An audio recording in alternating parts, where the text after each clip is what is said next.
Don't forget to subscribe. Afterwards, the wisest and most spiritual books from the greatest authors await you every day. And now buckle up, sit back and we'll begin. Carlos Castaneda. Book 1. Introduction. 10 years ago I had the fortune of meeting a Yaqui Indian from northwestern Mexico. I call him Don Juan.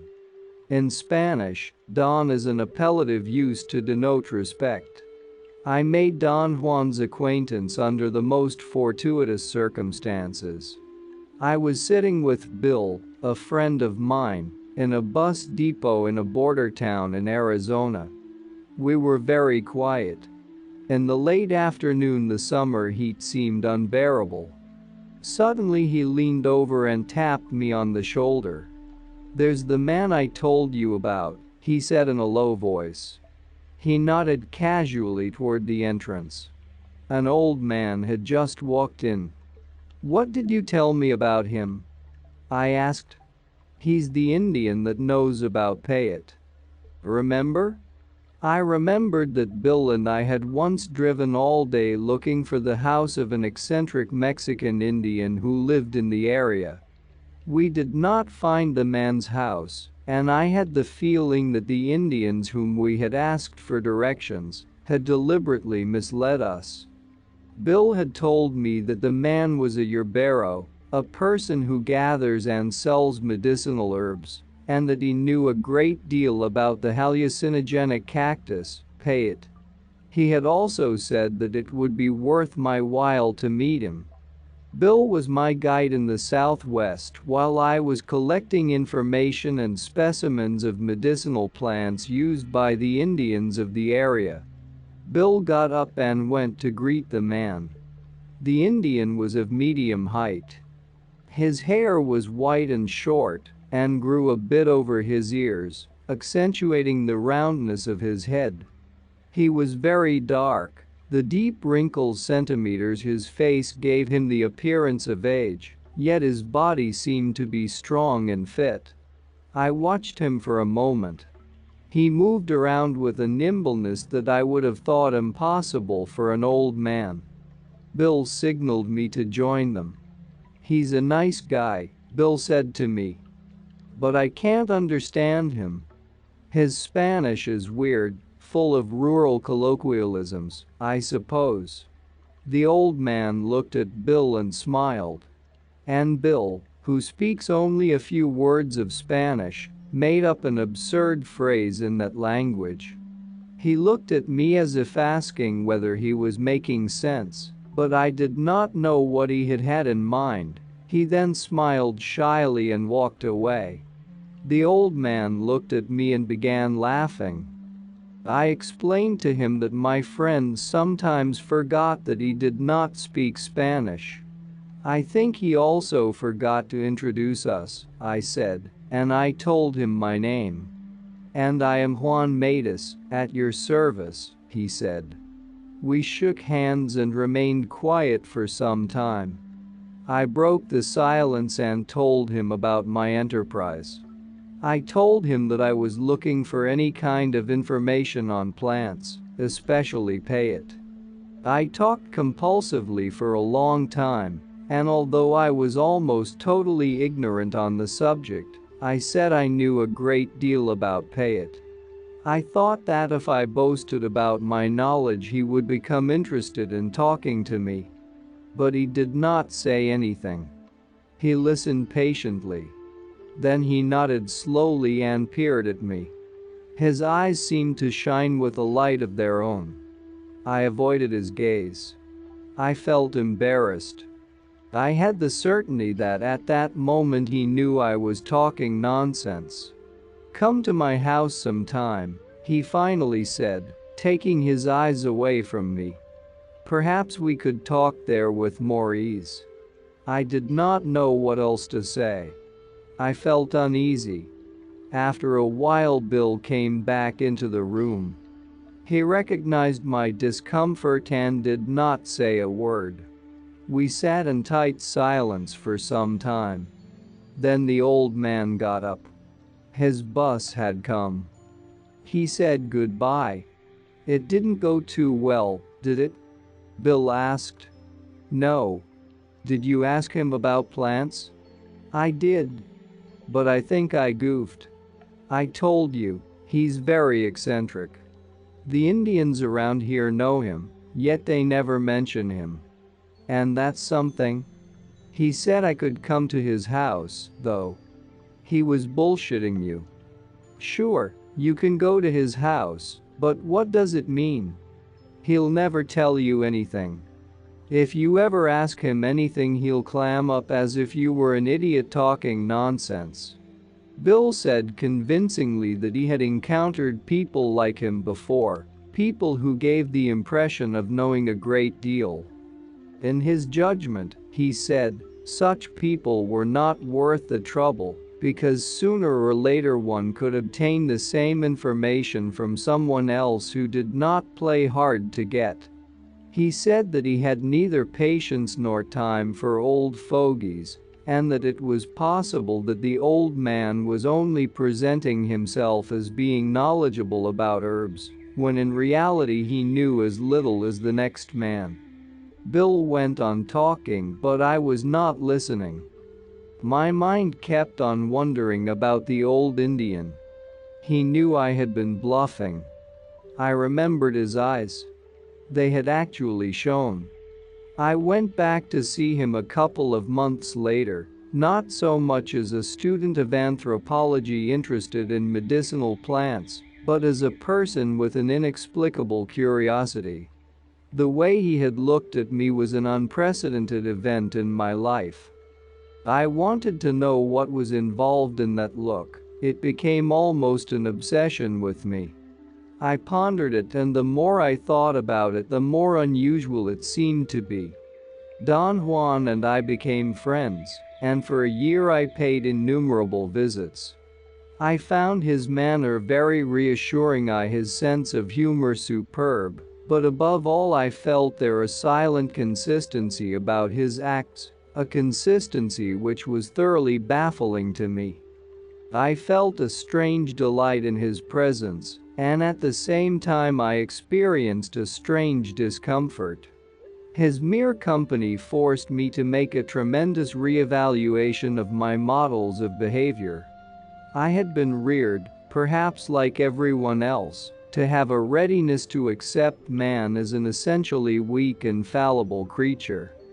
What impressed me about Don Juan was the fact that he did not make a point of being weak and helpless, and just being around him ensured an unfavorable comparison between his way of behaving and mine. Perhaps one of the most impressive statements he made to me at that time was concerned with our inherent difference. Prior to one of my visits, I had been feeling quite unhappy about the total course of my life, and about a number of pressing personal conflicts that I had. When I arrived at his house, I felt moody and nervous. We were talking about my interest and knowledge, but, as usual, we were on two different tracks. I was referring to academic knowledge that transcends experience, while he was talking about direct knowledge of tine world. Do you know anything about the world around you? He asked. I know all kinds of things, I said. I mean, do you ever feel the world around you? I feel as much of the world around me as I can. That's not enough.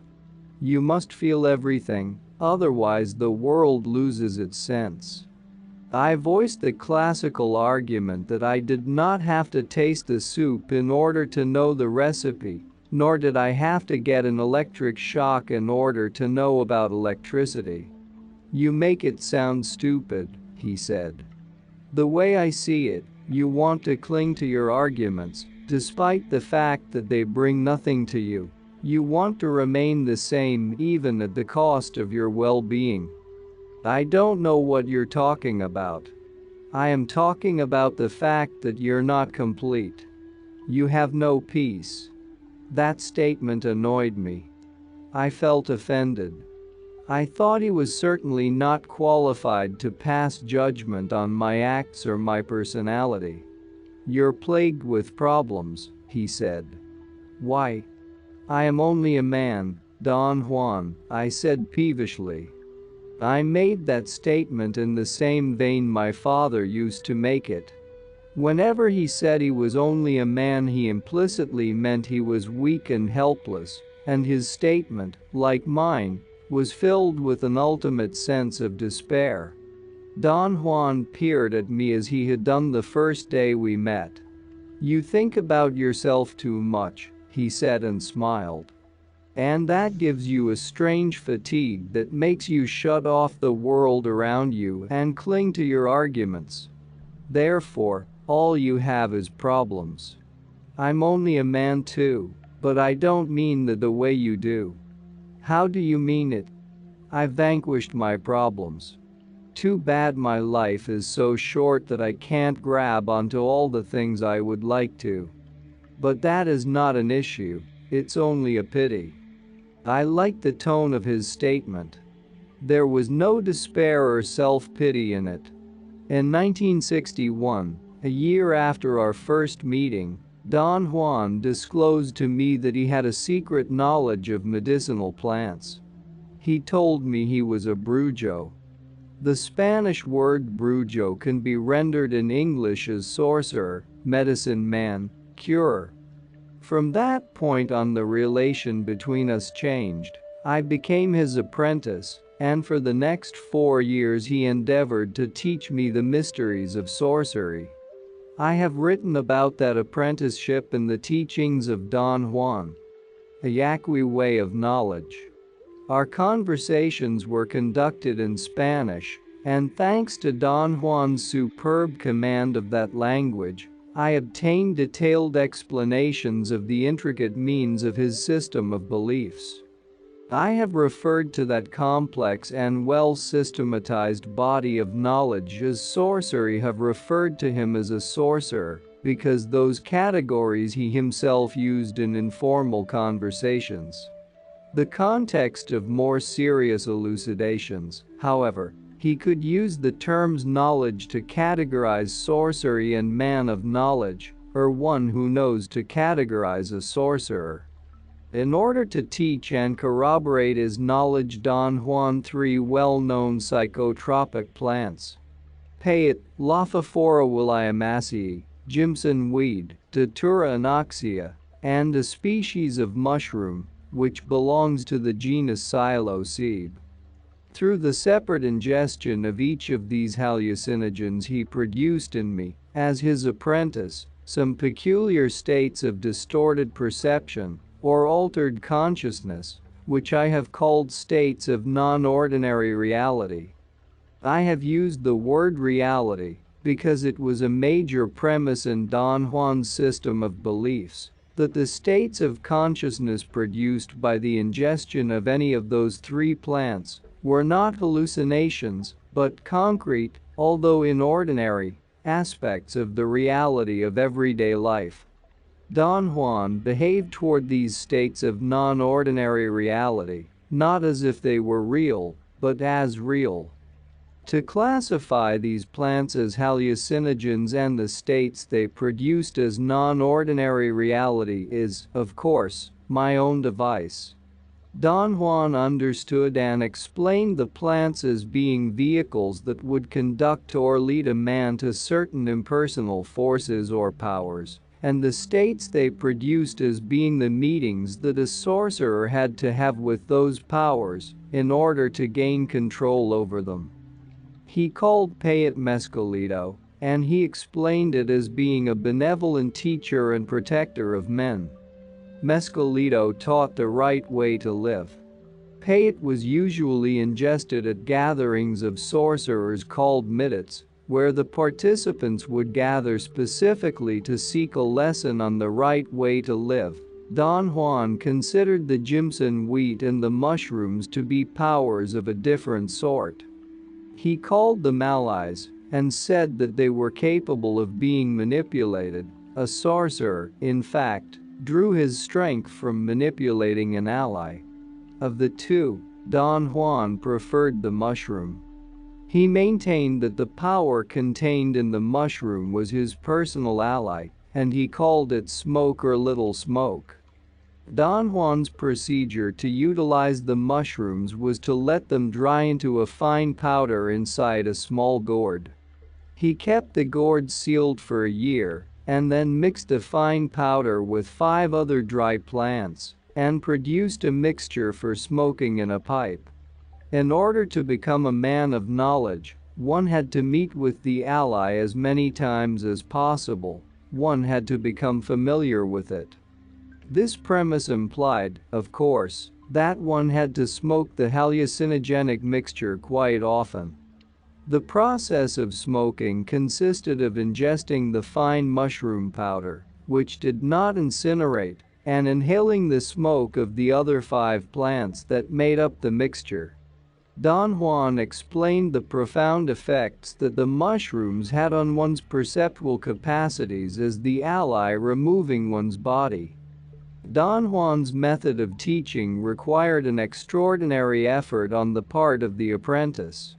In fact, the degree of participation and involvement needed was so strenuous that by the end of 1965, I had to withdraw from the apprenticeship. I can say now, with the perspective of the 5 years that have elapsed, that at that time Don Juan's teachings had begun to pose a serious threat to my idea of the world. I had begun to lose the certainty, which all of us have, that the reality of everyday life is something we can take for granted. At the time of my withdrawal, I was convinced that my decision was final. I did not want to see Don Juan ever again. However, in April of 1968, an early copy of my book was made available to me, and I felt compelled to show it to him. I paid him a visit.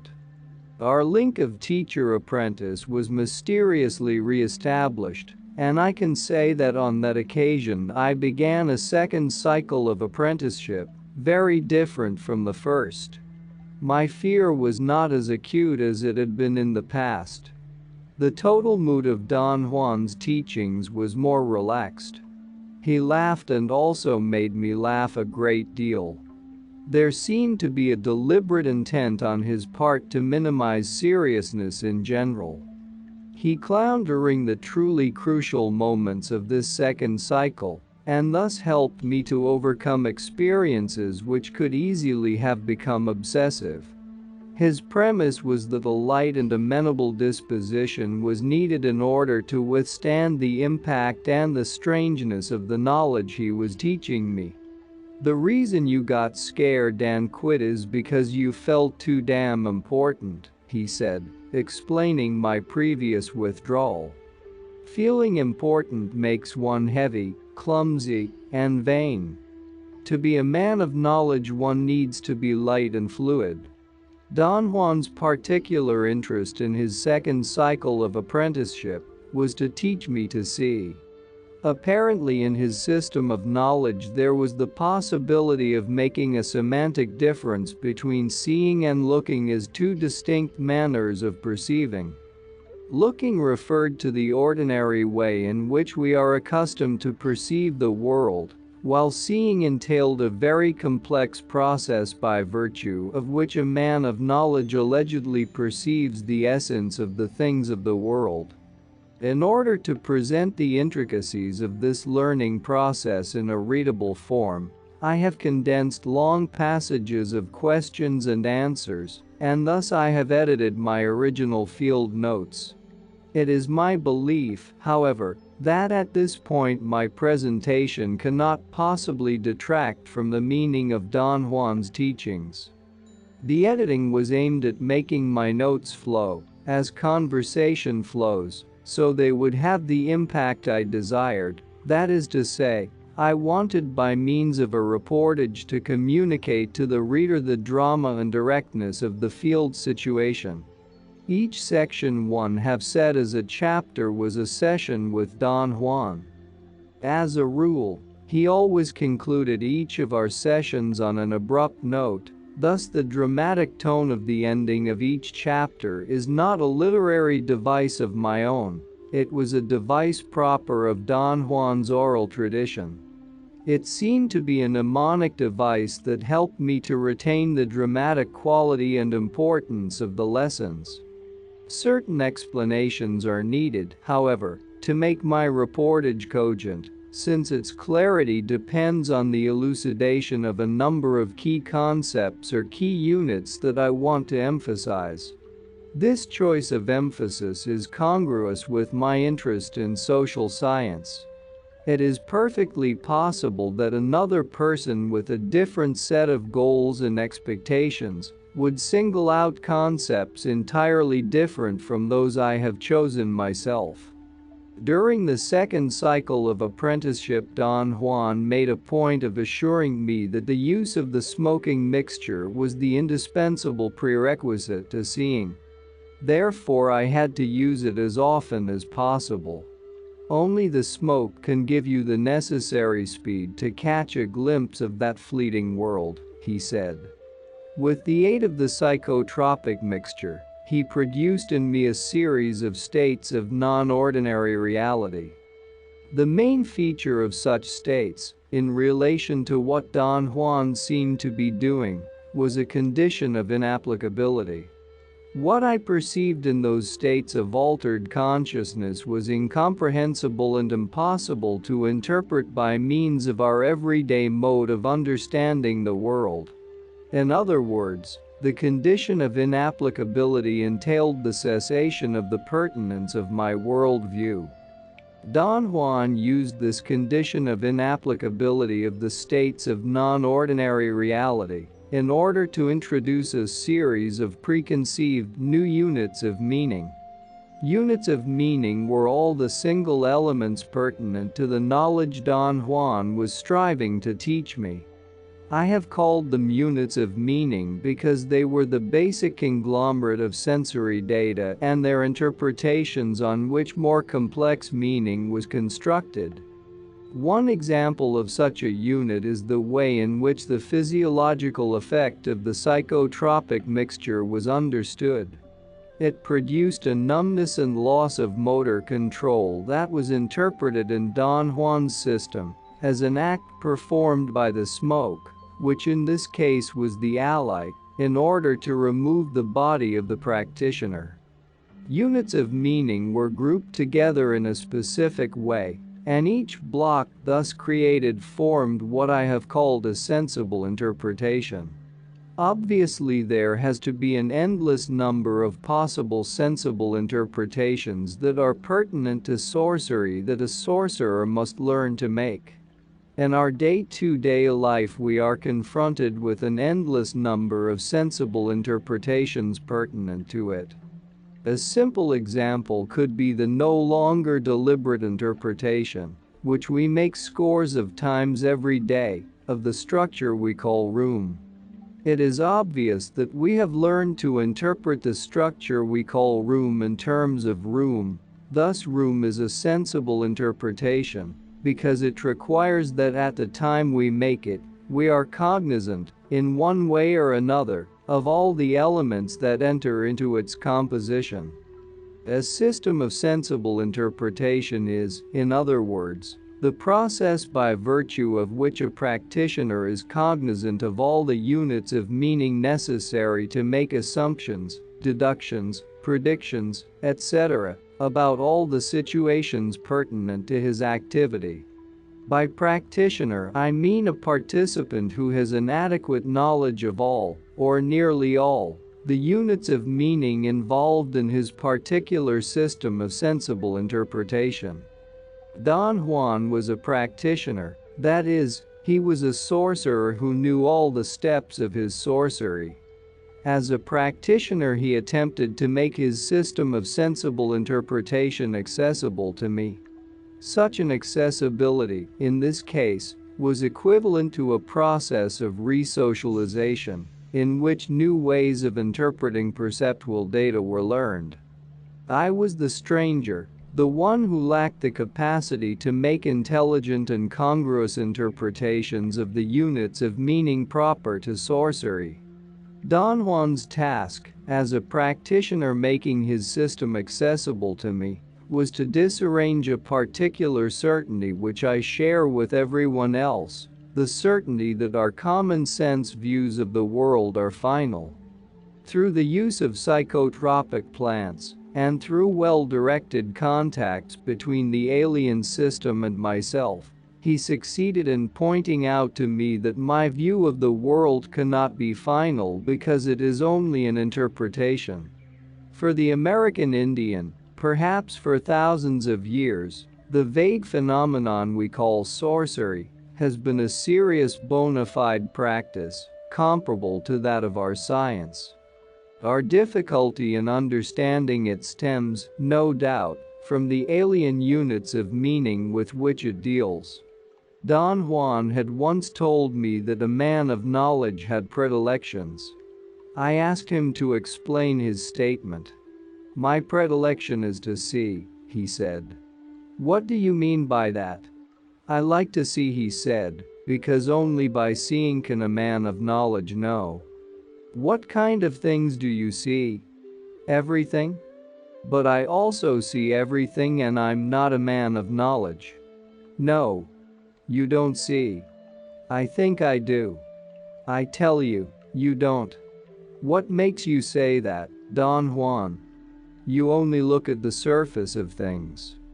"Do you mean that every man of knowledge actually sees through everything he looks at?" "No. That's not what I mean. I said that a man of knowledge has his own predilections. Mine is just to see and to know. Others do other things." "What other things, for example?" "Take Sakatika. He's a man of knowledge, and his predilection is dancing. So he dances and knows." "Is the predilection of a man of knowledge something he does in order to know?" "Yes, that is correct." "But how could dancing help Sakatika to know?" "One can say that Sakatika dances with all he has." "Does he dance like I dance?" "I mean like dancing?" "Let's say that he dances like I see and not like you may dance." "Does he also see the way you see?" "Yes, but he also dances." "How does Sakatika dance?" "It's hard to explain that. It is a peculiar way of dancing he does when he wants to know.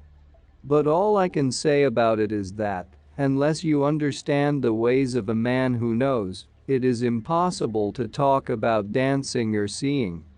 "Have you seen him doing his dancing?" "Yes." "However, it is not possible for everyone who looks at his dancing to see that it is his peculiar way of knowing. I knew Sakatika, or at least I knew who he was. We had met and once I had bought him a beer.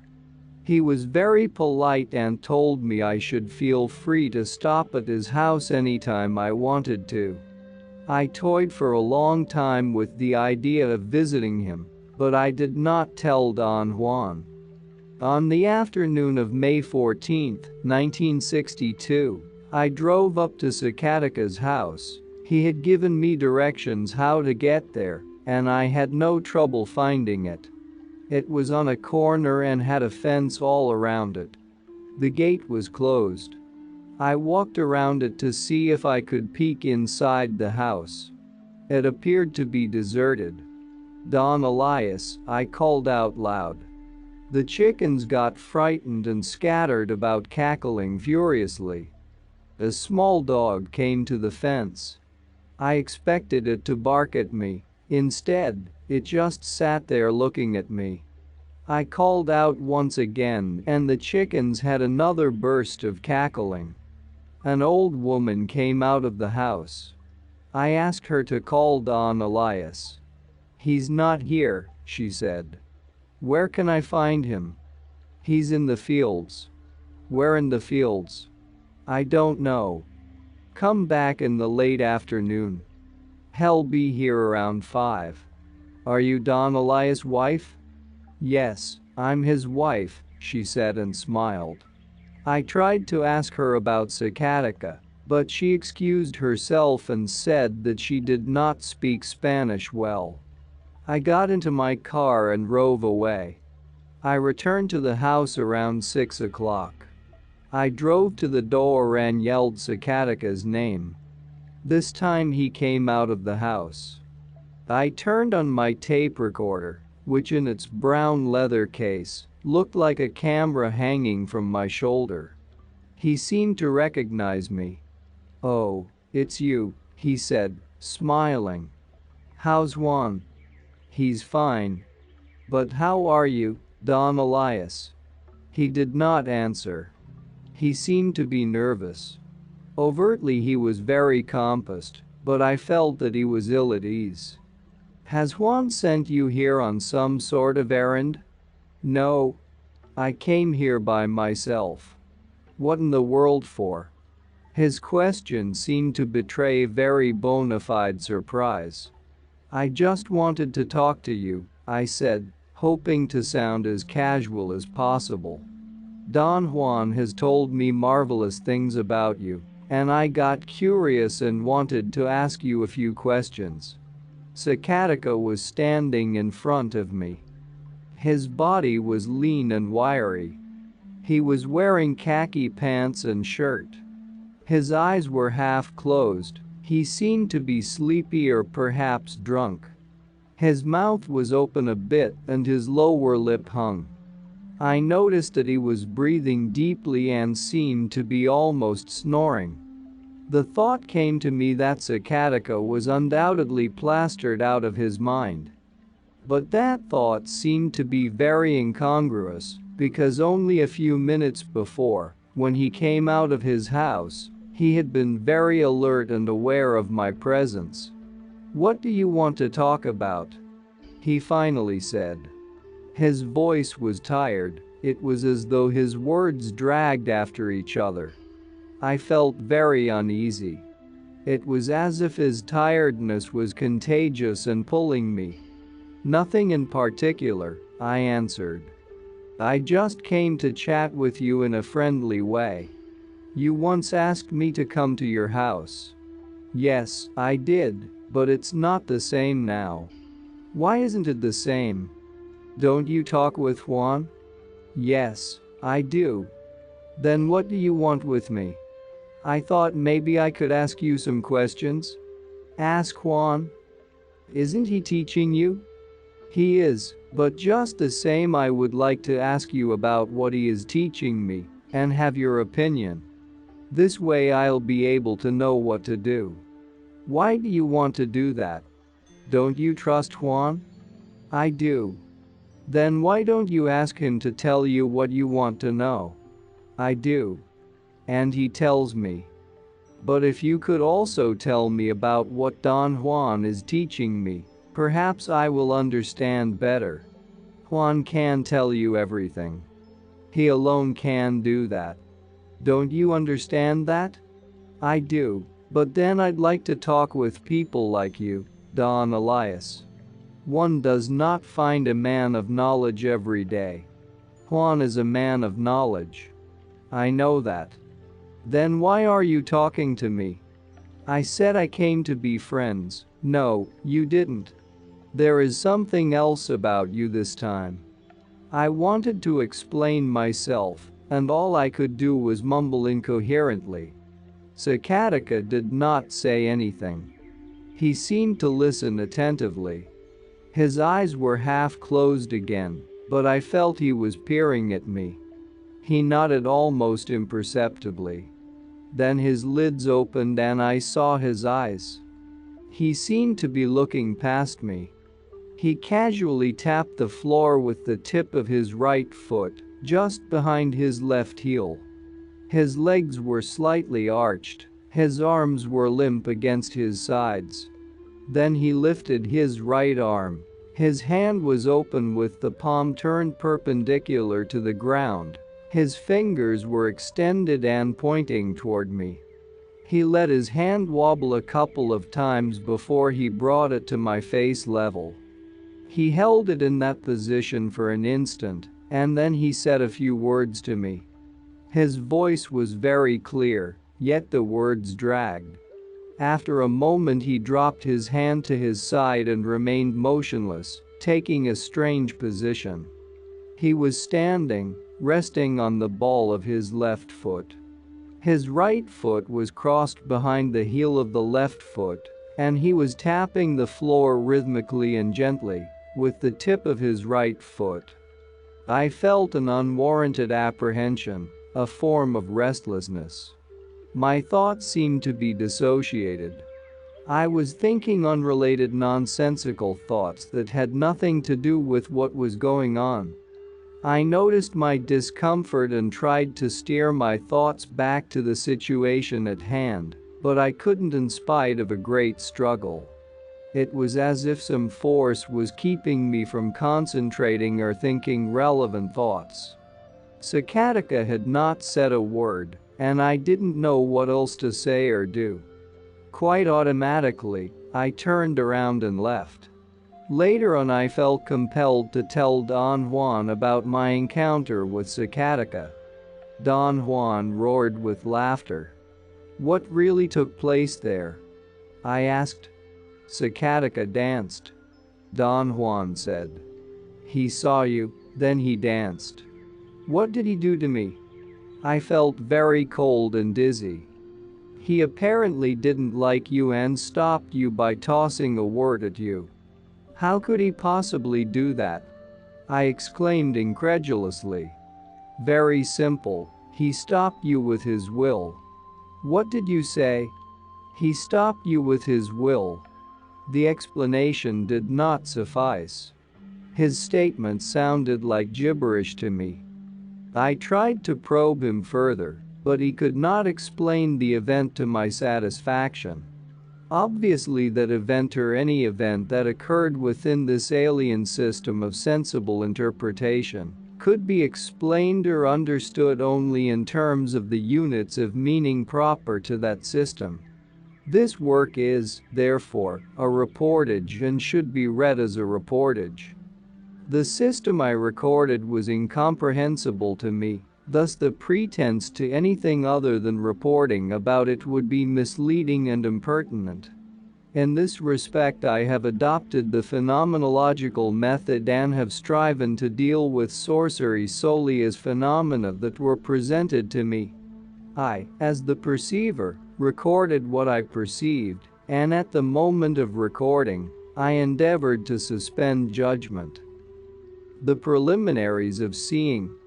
April 2.1968. Don Juan looked at me for a moment and did not seem at all surprised to see me, even though it had been more than 2 years since I last visited him. He put his hand on my shoulder and smiled gently and said that I looked different, that I was getting fat and soft. I had brought him a copy of my book. Without any preliminaries, I took it out of my briefcase and handed it to him. "It's a book about you, Don Juan," I said. He took it and flipped through the pages as if they were a deck of cards. He liked the green color on the dust jacket and the height of the book. He felt the cover with his palms, turned it around a couple of times, and then handed it back to me. I felt a great surge of pride. "I want you to keep it," I said. He shook his head with a silent laugh. "I better not," he said, and then added with a broad, "You know what we do with paper in Mexico." I laughed. I thought his touch of irony was beautiful.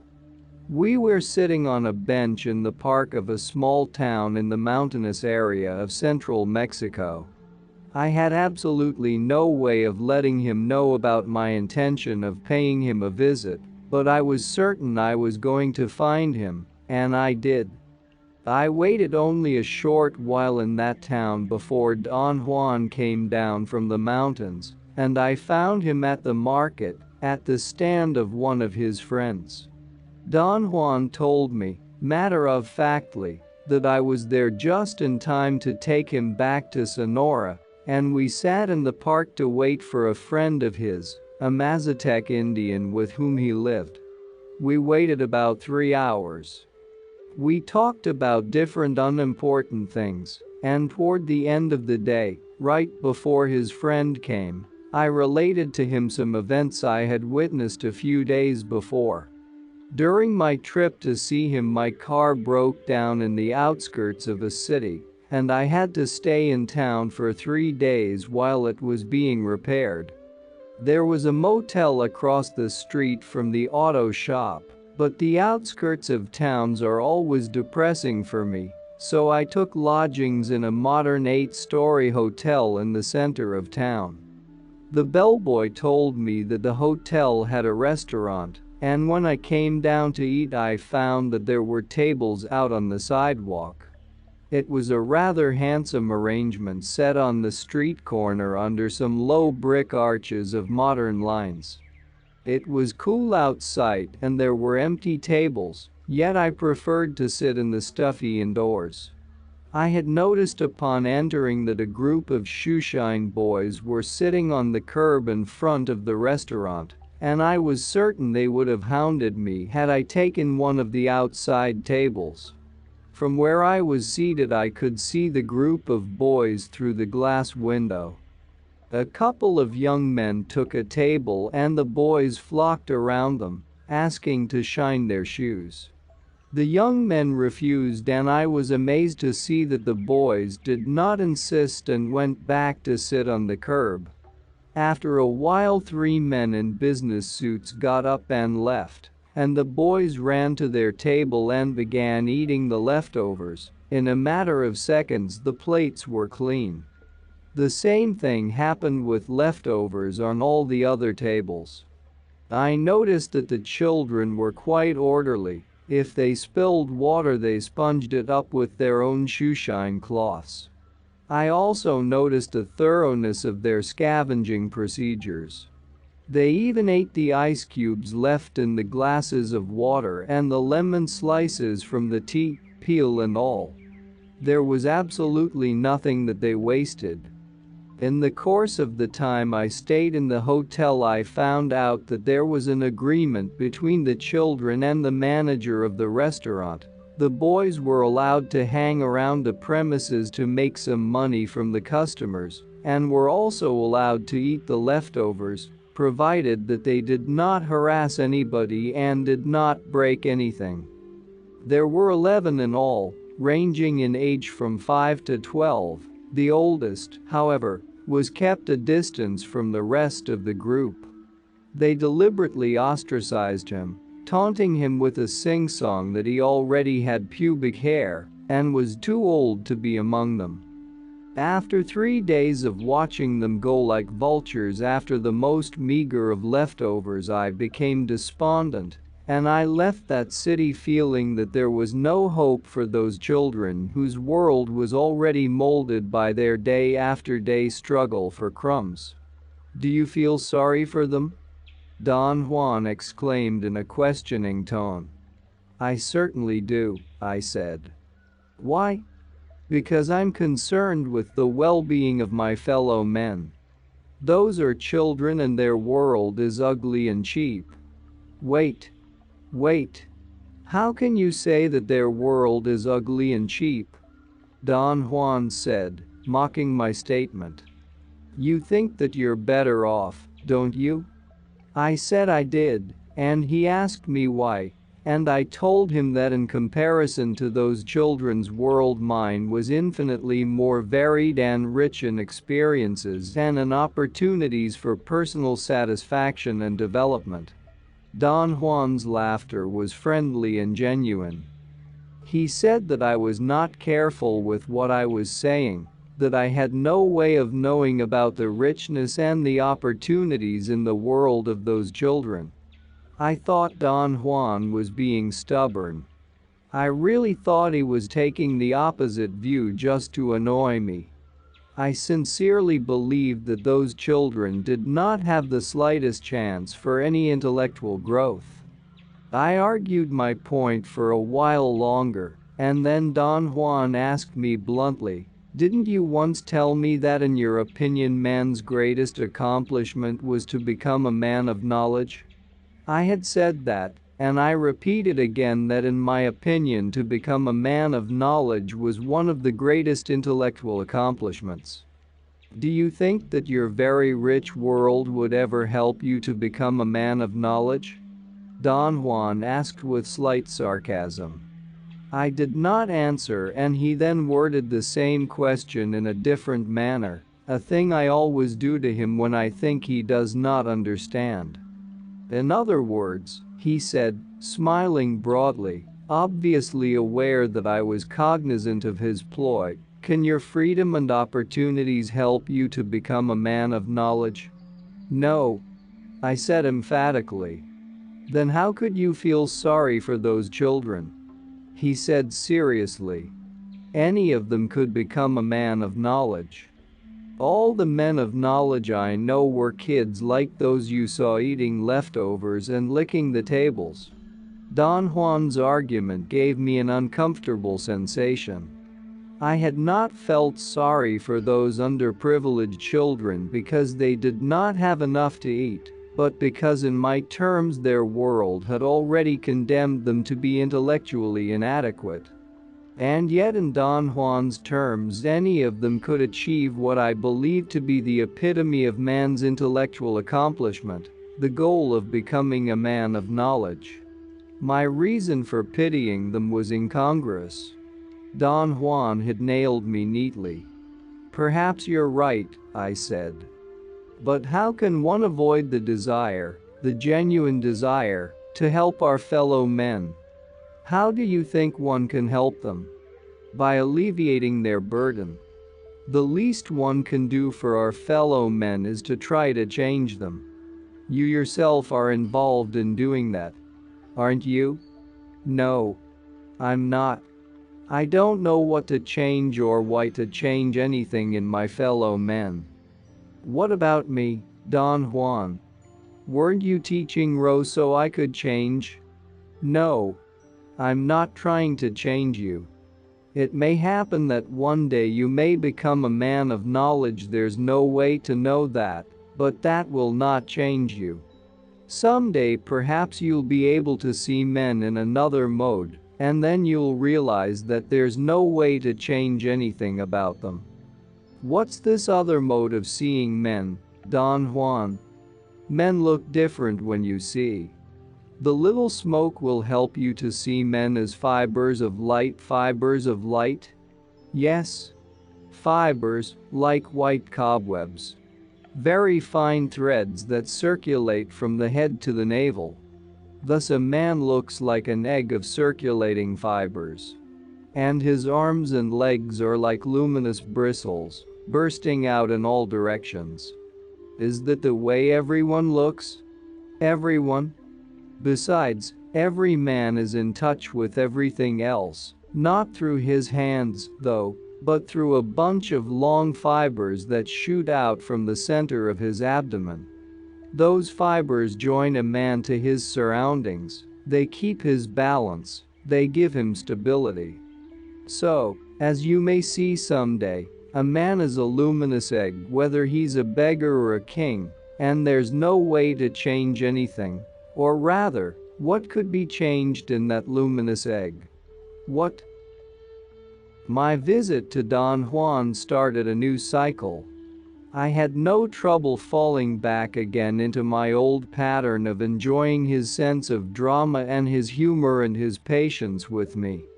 I definitely felt that I had to visit him more often. Not to see Don Juan was indeed a great loss for me. Besides, I had something of particular interest that I wanted to discuss with him. After I had finished a book about his teachings, I began to re-examine the field notes I had not used. I had discarded a great deal of data because my emphasis had been on the states of non-ordinary reality. Rehashing my old notes, I had come to the conclusion that a skillful sorcerer could bring forth the most specialized range of perception in his apprentice by simply manipulating social cues. My whole argument about the nature of these manipulatory procedures rested on the assumption that a leader was needed to bring forth the necessary range of perception. I took as a specific test case the sorcerer's pay at meetings.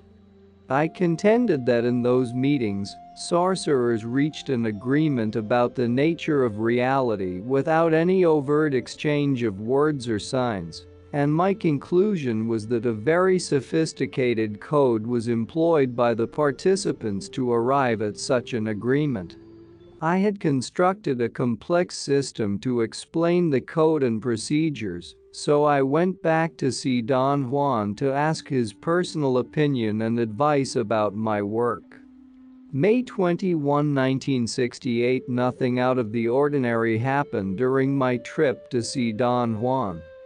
The temperature in the desert was over 100 degrees and was quite uncomfortable. The heat subsided in the late afternoon, and by the time I arrived at his house, in the early evening, there was a cool breeze. I was not very tired, so we sat in his room and talked. I felt comfortable and relaxed, and we talked for hours. It was not a conversation that I would have liked to record. I was not really trying to make great sense or trying to draw great meaning.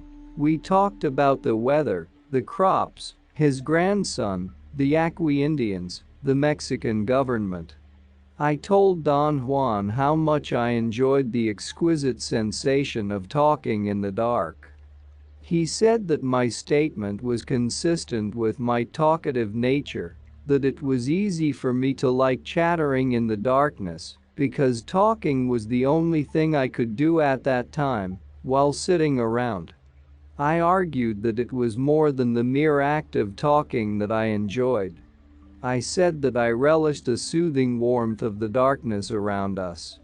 He asked me what I did at home when it was dark.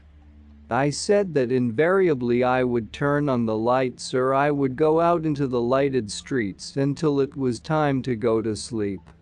"Oh," he said incredulously. "I thought you had learned to use the darkness. What can you use it for?" I asked. He said the darkness, and he called it the darkness of the day, was the best time to see. He stressed the word see with a peculiar inflection. I wanted to know what he meant by that, but he said it was too late to go into it then. May 22, 1968. As soon as I woke up in the morning, and without any preliminaries, I told Don Juan that I had constructed a system to explain what took place at a pay-it meeting. Amid it, I took my notes and read to him what I had done. He listened patiently while I struggled to elucidate my schemata. I said that I believed a covert leader was necessary in order to cue the participants so they could arrive at any pertinent agreement. I pointed out that people attend a minute to seek the presence of Mescalito and his lessons about the right way to live, and that those persons never exchange a word or a gesture among them. Yet they agree about the presence of Mescalito and his specific lesson. At least that was what they purportedly did in the minutes I had attended. They agreed that Mescalito had appeared to them individually and had given them a lesson. In my personal experience, I had found that the form of the individual visit of Mescalito and his consequent lesson were strikingly homogeneous, although varying in content from person to person. I could not explain this homogeneity, except as a result of a subtle and complex system of cueing. It took me close to 2 hours to read and explain to Don Juan the scheme I had constructed. I ended my talk by begging him to tell me in his own words what were the exact procedures for reaching agreement. When I had finished, he frowned. I thought he must have found my explanation challenging. He appeared to be involved in deep deliberation. After a reasonable silence, I asked him what he thought about my idea. My question made him suddenly turn his frown into a smile, and then into roaring laughter. I tried to laugh too and asked nervously what was so funny. "You're deranged," he exclaimed. "Why should anyone be bothered with queuing at such an important time as a minute?" Do you think one ever fools around with Mescalito? I thought for a moment that he was being evasive. He was not really answering my question. Why should anyone queue? Don Juan asked stubbornly. You have been in minutes. You should know that no one told you how to feel or what to do, no one except Mescalito himself.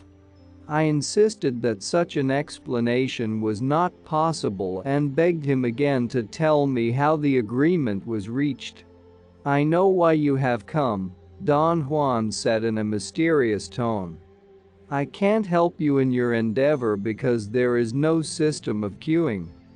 But how can all those persons agree about Mescalito's presence? They agree because they see, Don Juan said dramatically, and then added casually, why don't you attend another militancy for yourself? I felt that was a trap. I did not say anything, but put my notes away. He did not insist. A while later he asked me to drive him to the house of one of his friends. We spent most of the day there. During the course of a conversation, his friend John asked me what had become of my interest in Payet. John had provided the Payet buttons for my first experience nearly 8 years before. I did not know what to say to him. Don Juan came to my aid and told John the first was doing fine. On our way back to Don Juan's house, I felt obliged to make a comment about John's question, and I said, among other things, that I had no intention of learning any more about Payet, because it required a kind of courage I did not have, and that I had really meant it when I said I had quit. Don Juan smiled and did not say anything. I kept on talking until we got to the house. We sat on the clean area in front of the door. It was a warm, clear day, but there was enough of a breeze in the late afternoon to make it pleasant. Why do you have to push so hard? Don Juan said suddenly. How many years now have you been saying that you don't want to learn anymore? 3. Why are you so vehement about it? I feel that I'm betraying you, Don Juan. I think that's why I'm always talking about it. You're not betraying me. I have failed you. I have run away. I feel I am defeated. You do what you can. Besides, you haven't been defeated yet. What I have to teach you is very hard. I, for instance, found it perhaps even harder than you. But you kept at it, Don Juan. My case is different. I gave up and I have come to see you not because I want to learn, but only because I wanted to ask you to clarify a point in my work. Don Juan looked at me for a moment, and then he looked away. You ought to let the smoke guide you again, he said forcefully. No, Don Juan, I can't use your smoke anymore. I think I have exhausted myself. You haven't begun. I am too afraid. So you're afraid? There is nothing new about being afraid. Don't think about your fear. Think about the wonders of seeing. I sincerely wish I could think about those wonders, but I can't. When I think of your smoke, I feel a sort of darkness coming upon me. It is as if there were no more people on the earth, no one to turn to. Your smoke has shown me the ultimate of loneliness, Don Juan. That's not true. Take me, for example. The smoke is my ally and I don't feel such a loneliness. But you're different, you've conquered your fear. Don Juan patted me gently on the shoulder. You're not afraid, he said softly. His voice carried a strange accusation. Am I lying about my fear, Don Juan? I'm not concerned with lies, he said severely. I'm concerned with something else.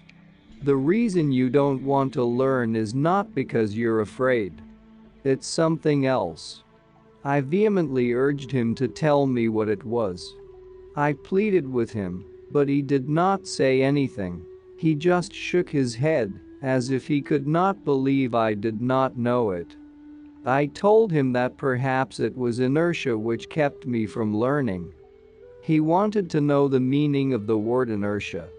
I read to him from my dictionary. The tendency of matter to remain at rest, or, if moving, to keep moving in the same direction, unless affected by some outside force. Unless affected by some outside force, he repeated. That's about the best word you've found. I've told you already, only a crackpot would undertake the task of becoming a man of knowledge of his own accord. A sober-headed man has to be tricked into doing it. I'm sure there must be scores of people who would gladly undertake the task, I said. Yes, but those don't count. They are usually cracked. They are like gourds that look fine from the outside, and yet they would leak the minute you put pressure on them, the minute you filled them with water. I had to trick you into learning once, same way my benefactor tricked me. Otherwise you wouldn't have learned as much as you did. Perhaps it's time to trick you again. The tricking to which he was referring was one of the most crucial points of my apprenticeship. It had taken place years before, yet in my mind it was as vivid as if it had just happened. Through very artful manipulations, Don Juan had once forced me into a direct and terrifying confrontation with a woman reputed to be a sorceress. The clash resulted in a profound animosity on her part. Don Juan exploited my fear of the woman as motivation to continue with the apprenticeship, claiming that I had to learn more about sorcery in order to protect myself against her magical onslaughts. The end results of his tricking were so convincing that I sincerely felt I had no other recourse than to learn as much as possible if I wanted to stay alive. If you're planning to scare me again with that woman, I simply won't come back anymore, I said. Don Juan's laughter was very joyous. Don't worry, he said reassuringly. Tricks with fear won't work with you anymore. You're no longer afraid. But if it is needed, you can be tricked wherever you are. You don't have to be around here for that. He put his arms behind his head and lay down to sleep. I worked on my notes until he woke up a couple of hours later. It was almost dark then. Noticing that I was writing, he sat up straight and, smiling, asked me if I had written myself out of my problem.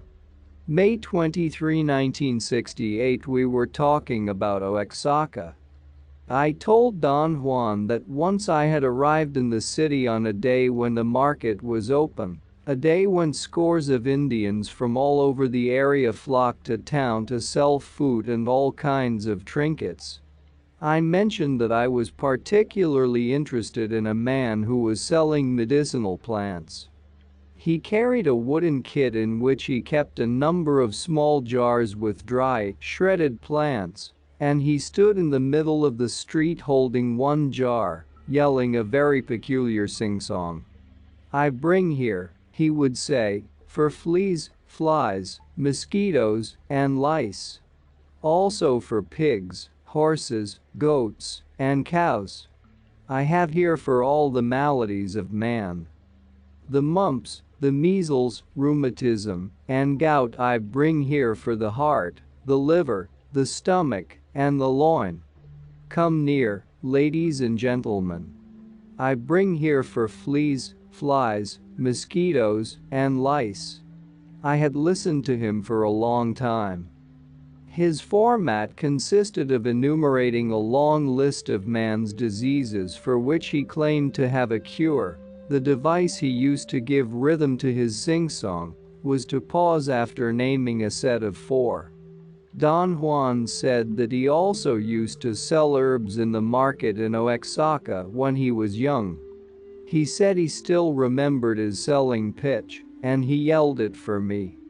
He said that he and his friend Vicente used to make concoctions.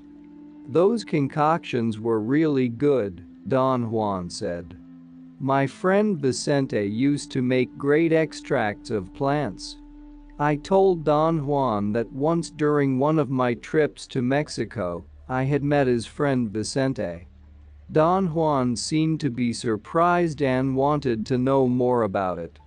I was driving through Durango at that time and remembered that Don Juan had once told me I should pay a visit to his friend, who lived there. I looked for him and found him and talked to him for a while. Before I left, he gave me a sack with some plants and a series of instructions for replanting one of them.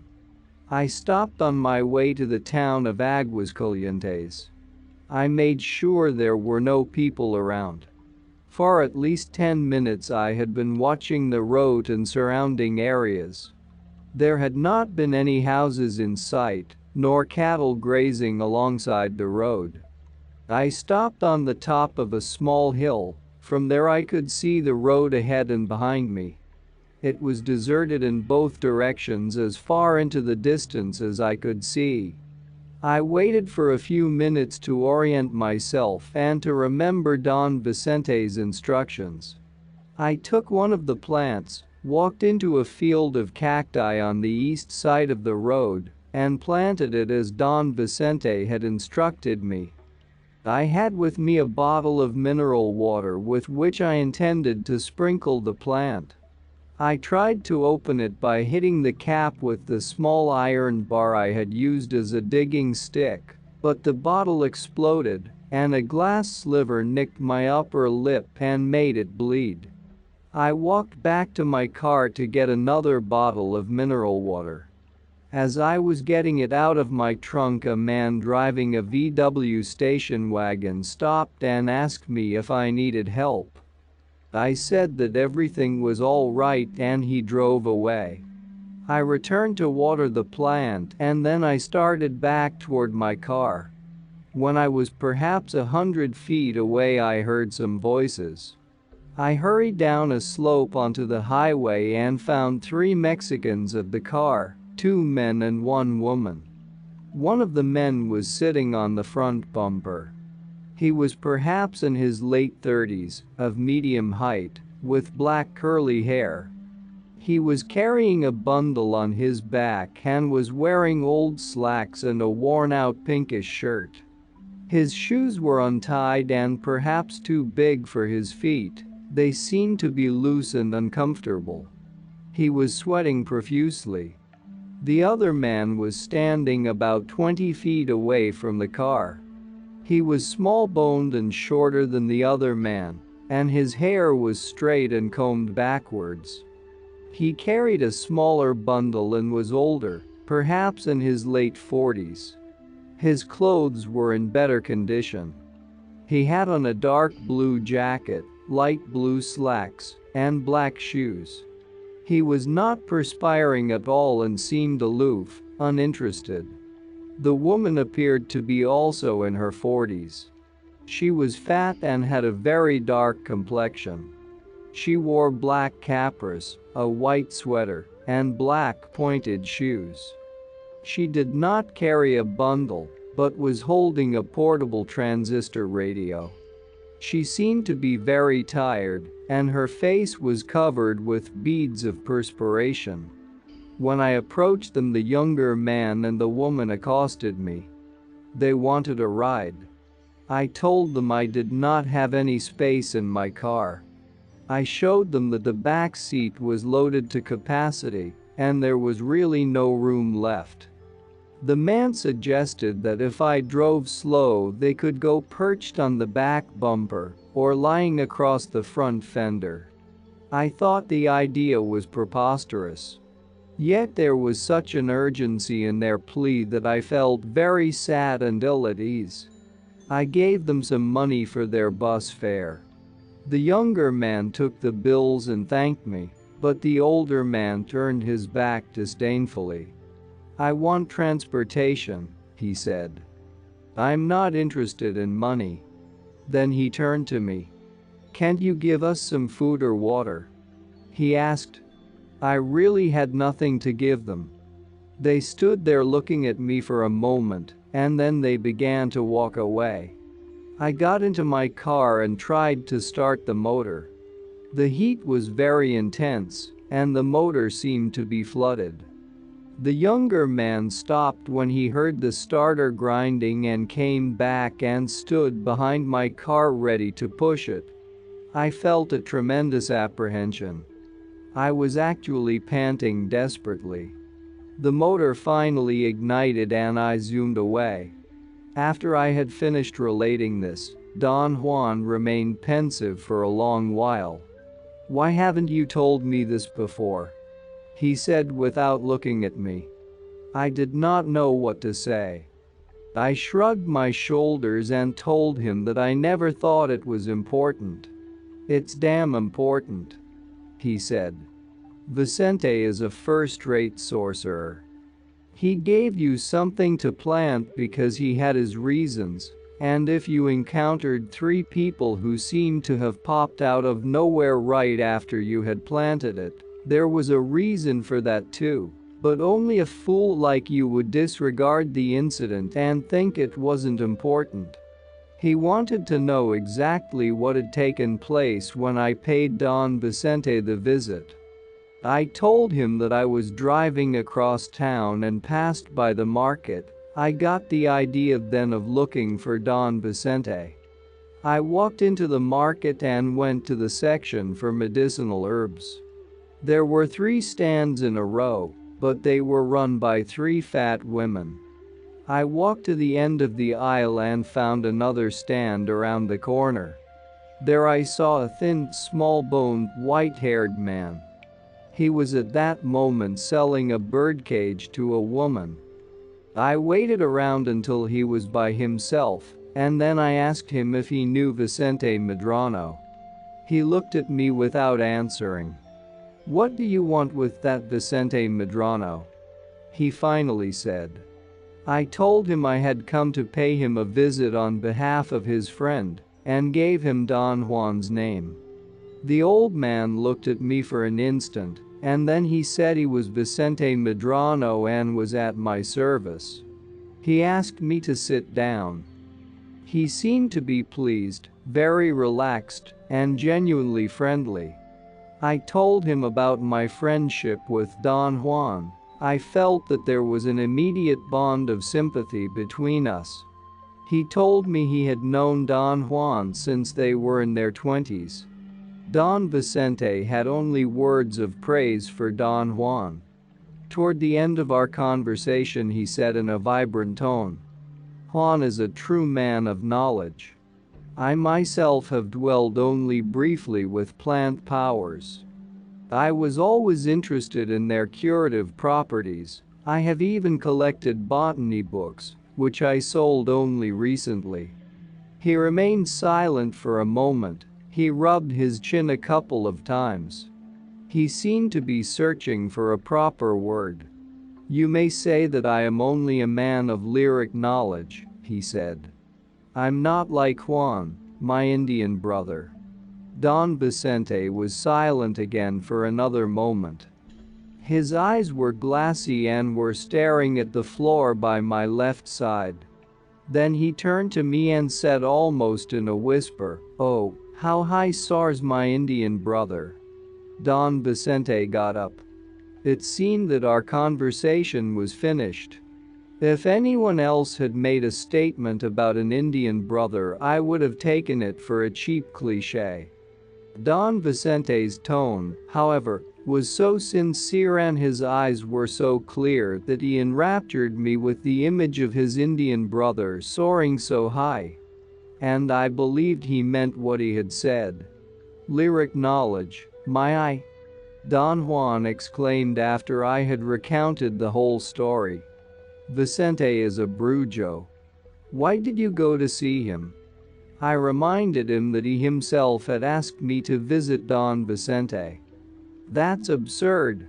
he exclaimed dramatically. "I said to you, someday, when you know how to see, you should pay a visit to my friend Vicente, That's what I said. Apparently you were not listening. I argued that I could find no harm in having met Don Vicente, that I was charmed by his manners and his kindness. Don Juan shook his head from side to side and in a half-kidding tone expressed his bewilderment at what he called my baffling good luck. He said that my visiting Don Vicente was like walking into a lion's den armed with a twig. Don Juan seemed to be agitated, yet I could not see any reason for his concern. Don Vicente was a beautiful man. He seemed so frail. His strangely haunting eyes made him look almost ethereal. I asked Don Juan how a beautiful person like that could be dangerous. "You're a damn fool," he said and looked stern for a moment. "He won't cause you any harm by himself. But knowledge is power, and once a man embarks on the road of knowledge, he's no longer liable for what may happen to those who come in contact with him. You should have paid him a visit when you knew enough to defend yourself, not from him, but from the power he has harnessed, which, by the way, is not his or anybody else's." Upon hearing that you were my friend, Vicente assumed that you knew how to protect yourself and then made you a gift. He apparently liked you and must have made you a great gift, and you chucked it. What a pity. May 24, 1968. I had been pestering Don Juan all day to tell me about Don Vicente's gift. I had pointed out to him in various ways that he had to consider our differences. I said that what was self-explanatory for him might be totally incomprehensible for me. "How many plants did he give you?" he finally asked. I said 4, but I actually could not remember. Then Don Juan wanted to know exactly what had taken place after I left Don Vicente and before I stopped on the side of the road. But I could not remember either. "The number of plants is important and so is the order of events," he said. "How can I tell you what his gift was if you don't remember what happened?" I struggled unsuccessfully to visualize the sequence of events. "If you would remember everything that happened," he said, "I could at least tell you how you chucked your gift." Don Juan seemed to be very disturbed. He urged me impatiently to recollect, but my memory was almost a total blank. "What do you think I did wrong, Don Juan?" I said, just to continue the conversation. "Everything. But I followed Don Vicente's instructions to the letter." "So what? Don't you understand that to follow his instructions was meaningless?" "Why?" "Because those instructions were designed for someone who could see, not for an idiot who got out with his life just by sheer luck. You went to see Vicente without preparation. He liked you and gave you a gift. And that gift could easily have cost you your life. But why did he give me something so serious? If he's a sorcerer, he should have known that I don't know anything." "No, he couldn't have seen that. You look as though you know, but you don't know much really."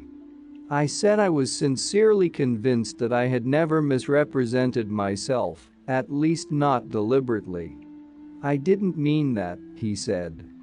"If you were putting on airs, Vicente could have seen through you. This is something worse than putting on airs. When I see you, you look to me as if you know a great deal, and yet I myself know that you don't." "What do I seem to know, Don Juan?" "Secrets of power, of course, Abruzzo's knowledge. So when Vicente saw you, he made you a gift and you acted toward it the way a dog acts toward food when his belly is full. A dog pisses on food when he doesn't want to eat anymore, so other dogs won't eat it. You did that on the gift. Now we'll never know what really took place. You have lost a great deal. What a waste." He was quiet for some time, Then he shrugged his shoulders and smiled. "It's useless to complain," he said, "and yet it's so difficult not to. Gifts of power happen so rarely in one's life, they are unique and precious. Take me, for instance, nobody has ever made me such a gift. There are few people, to my knowledge, who ever had one. To waste something so unique is a shame." "I see what you mean, Don Juan," I said. "Is there anything I can do now to salvage the gift?" He laughed and repeated several times, "To salvage the gift. That sounds nice," he said. "I like that. Yet there isn't anything one can do to salvage your gift." May 25, 1968. Don Juan spent nearly all his time today showing me how to assemble trapping devices for small animals. We had been cutting and cleaning branches nearly all morning. There were many questions in my mind. I had to talk to him while we worked, but he had made a joke and said that of the two of us, only I could move my hands and my mouth at the same time. We finally sat down to rest and I blurted out a question. "What's it like to see, Don Juan?" "You have to learn to see in order to know that." "I can't tell you." "Is it a secret I shouldn't know?" "No. It's just that I can't ascribe it." "Why?" "It wouldn't make sense to you." "Try me, Don Juan. Maybe it'll make sense to me." "No. You must do it yourself. Once you learn, you can see every single thing in the world in a different way. Then, Don Juan, you don't see the world in the usual way anymore. I see both ways. When I want to look at the world, I see it the way you do. Then when I want to see it, I look at it the way I know, and I perceive it in a different way." "Do things look consistently the same every time you see them?" "Things don't change. You change your way of looking, that's all I mean, Don Juan. That if you see, for instance, the same tree, does it remain the same every time you see it?" "No. It changes and yet it's the same." "But if the same tree changes every time you see it, your seeing may be a mere illusion." He laughed and did not answer for some time, but seemed to be thinking. Finally he said, "Whenever you look at things you don't see them. You just look at them, I suppose, to make sure that something is there. Since you're not concerned with seeing, things look very much the same every time you look at them. When you learn to see, on the other hand, a thing is never the same every time you see it, and yet it is the same. I told you, for instance, that a man is like an egg. Every time I see the same man I see an egg, yet it is not the same egg. But you won't be able to recognize anything, since nothing is the same, so what's the advantage of learning to see? You can tell things apart. You can see them for what they really are. Don't I see things as they really are? No. Your eyes have learned only to look. Take, for example, the three people you encountered, the three Mexicans. You have described them in detail, and even told me what clothes they wore. And that only proved to me that you didn't see them at all. If you were capable of seeing, you would have known on the spot that they were not people. They were not people? What were they? They were not people, that's all. But that's impossible. They were just like you and me. No, they were not. I'm sure of it. I asked him if they were ghosts, spirits, or the souls of dead people. His reply was that he did not know what ghosts, spirits, and souls were. I translated for him the Webster's New World Dictionary definition of the word ghosts. The supposed disembodied spirit of a dead person, conceived of as appearing to the living as a pale, shadowy apparition. And then the definition of spirit. A supernatural being, especially one thought of as a ghost, or as inhabiting a certain region, being of a certain, good or evil, character. He said they could perhaps be called spirits, although the definition I had read was not quite adequate to describe them. Are they guardians of some sort? I asked. No. They don't guard anything. Are they overseers? Are they watching over us? They are forces, neither good nor bad, just forces that a Brujo learns to harness. Are they the allies, Don Juan? Yes, they are the allies of a man of knowledge. This was the first time in 8 years of our association that Don Juan had come close to defining an ally. I must have asked him to do so dozens of times. He usually disregarded my question, saying that I knew what an ally was, and that it was stupid to voice what I already knew. Don Juan's direct statement about the nature of an ally was a novelty, and I was compelled to probe him. You told me the allies were in the plants, I said, in the Jimson weed and in the mushrooms. I've never told you that, he said with great conviction. You always jump to your own conclusions. But I wrote it down in my notes, Don Juan. You may write whatever you want, but don't tell me I said that. I reminded him that he had at first told me his benefactor's ally was the Jimson weed, and his own ally was the little smoke, and that he had later clarified it by saying that the ally was contained in each plant. No. That's not correct, he said, frowning. My ally is the little smoke, but that doesn't mean that my ally is in the smoking mixture, or in the mushrooms, or in my pipe. They all have to be put together to get me to the ally, and that ally I call Little Smoke for reasons of my own. Don Juan said that the 3 people I had seen, whom he called those who are not people, Los que no son gente, were in reality Don Vicente's allies. I reminded him that he had established that the difference between an ally and Mescalito was that an ally could not be seen, while one could easily see Mescalito. We involved ourselves in a long discussion then. He said that he had established the idea that an ally could not be seen because an ally adopted any form. When I pointed out that he had once also said that Mescalito adopted any form, Don Juan dropped the whole conversation, saying that the seeing to which he was referring was not like ordinary looking at things, and that my confusion stemmed from my insistence on talking. Hours later, Don Juan himself started back again on the topic of the allies. I had felt he was somehow annoyed by my questions, so I had not pressed him any further. He was showing me then how to make a trap for rabbits. I had to hold a long stick and bend it as far as possible, so he could tie a string around the ends. The stick was fairly thin, but still demanded considerable strength to bend. My head and arms were shivering with the exertion, and I was nearly exhausted when he finally tied the string. We sat down and began to talk.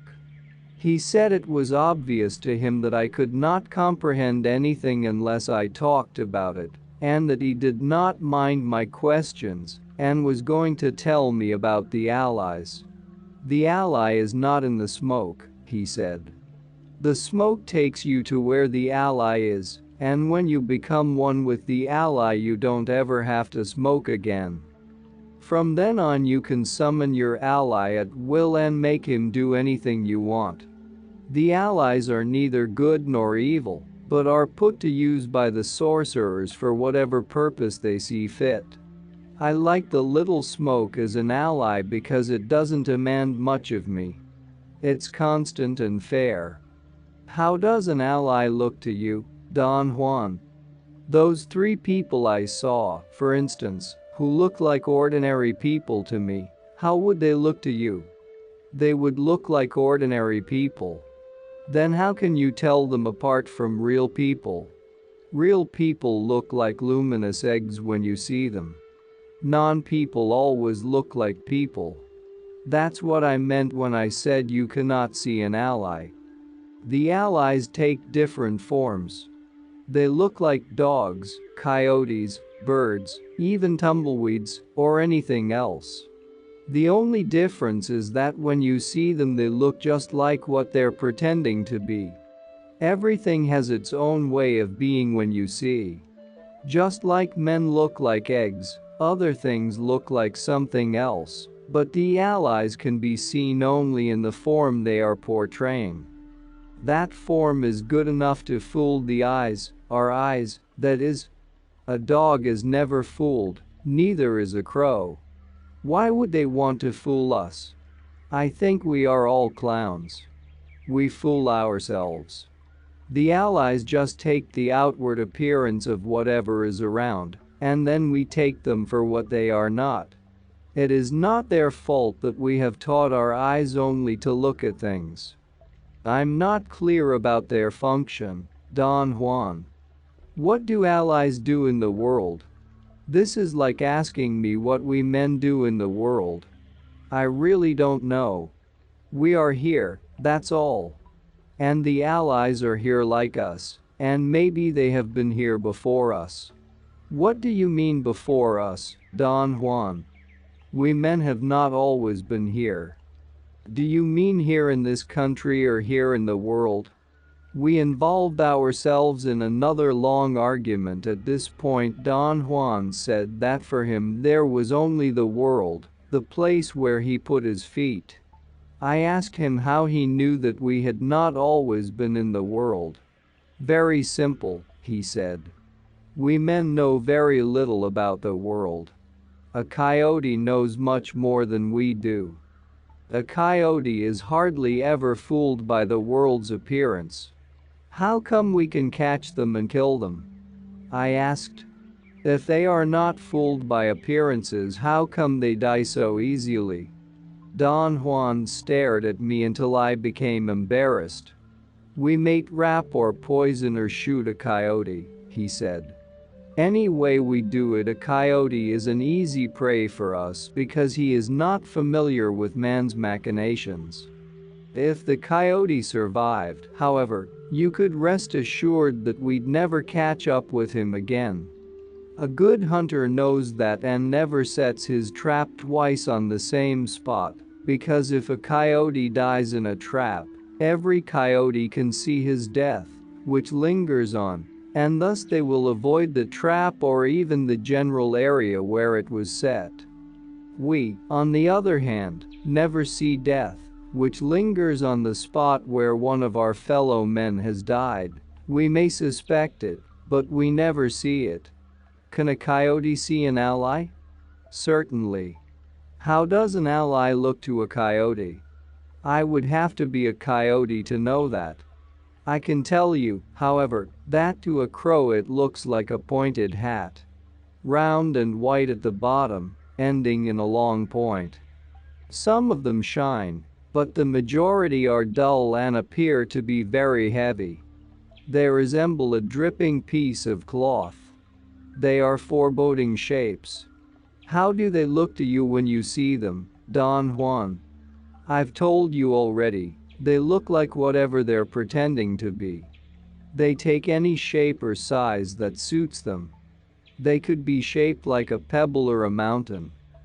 Do they talk or laugh or make any noise? In the company of men they behave like men. In the company of animals they behave like animals.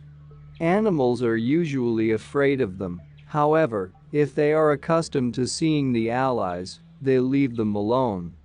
We ourselves do something similar. We have scores of allies among us, but we don't bother them. Since our eyes can only look at things, we don't notice them. Do you mean that some of the people I see in the street are not really people? I asked, truly bewildered by his statement.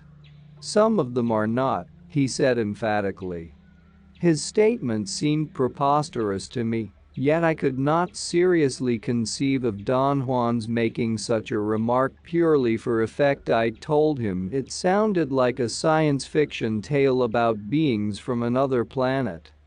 He said he did not care how it sounded, but some people in the streets were not people. Why must you think that every person in a moving crowd is a human being? He asked with an air of utmost seriousness.